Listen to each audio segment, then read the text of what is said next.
आदाब, KP express में आपका स्वागत है। मैं हूं सफादिल। आइए देखते हैं इस वक्त के मुख्य समाचार। एमएलसी चुनाव में कांग्रेस पार्टी के उम्मीदवार भीमराव पाटिल की शानदार जीत पर चिटगुप्पा में कांग्रेस पार्टी के नेताओं ने जश्न मनाया और पटाखे फोड़े। इस अवसर पर कांग्रेस के टीएमसी काउंसिलर्स दिलीप कुमार बगदल, मुजफ्फर पटेल, नसीर खान, बाबा आरसीसी, विशाल बोराले के अलावा मुहिउद्दीन लाथोड़ी और मोहम्मद खुतबुद्दीन और दूसरे मौजूद थे।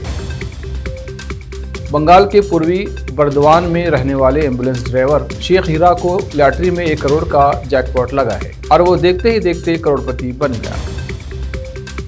कर्नाटक में एमएलसी चुनाव में बीजेपी को 11, कांग्रेस को 11 और जेडीएस को 2 सीटों पर मिली जीत।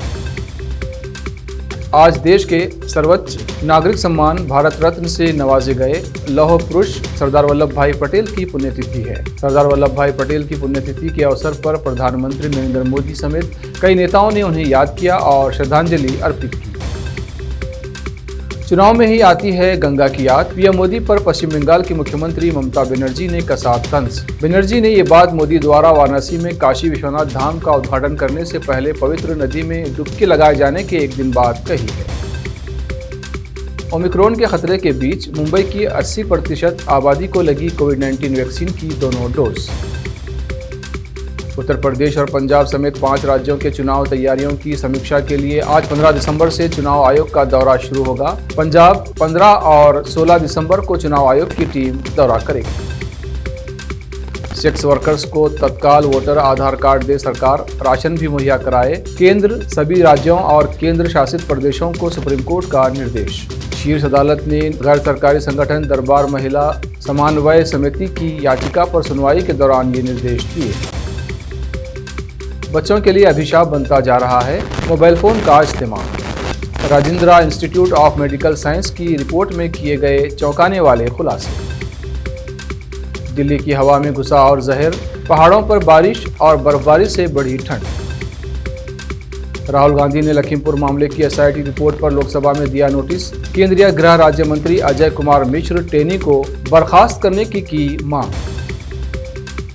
महाराष्ट्र में कोविड-19 के 684 केस सामने आए। कर्नाटक तेलंगाना में भी चिंताजनक स्थिति। आज अयोध्या में जुटेंगे जेपी नड्डा और बीजेपी शासित राज्यों के सीएम। राम जन्मभूमि पर सुप्रीम कोर्ट के फैसले के बाद पहली यात्रा। ओमिक्रॉन की स्थिति पर निर्भर करेगा अंतर्राष्ट्रीय उड़ानों का सामान्य परिचालन। एनआईए और केंद्रीय एजेंसियां परमवीर सिंह को बचाने का प्रयास कर रही हैं। महाराष्ट्र के मंत्री नवाब मलिक ने लगाया आरोप। लाल टोपी से बीजेपी को लग रहा है डर, टकरा रही है डबल इंजन की सरकार। पूर्व मुख्यमंत्री अखिलेश यादव ने ये बात कही। यूनाइटेड स्टेट्स में कोविड से 8 लाख से अधिक मौतें, अधिकतर मरीजों को नहीं लगी थी वैक्सीन। सर्वे में खुलासा, देश भर में हो रही है नियमों की अनदेखी जिससे बढ़ रहे हैं कोरोना के केस। मैं एक ब्राह्मण हूं और मुझे बीजेपी के कैरेक्टर सर्टिफिकेट की जरूरत नहीं, गोवा में बोली ममता बनर्जी।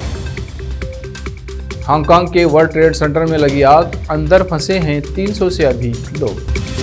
केपी एक्सप्रेस में अब तक के लिए इतना ही। देश प्रदेश के समाचारों के लिए देखते रहिए केपी न्यूज़ 24/7। धन्यवाद।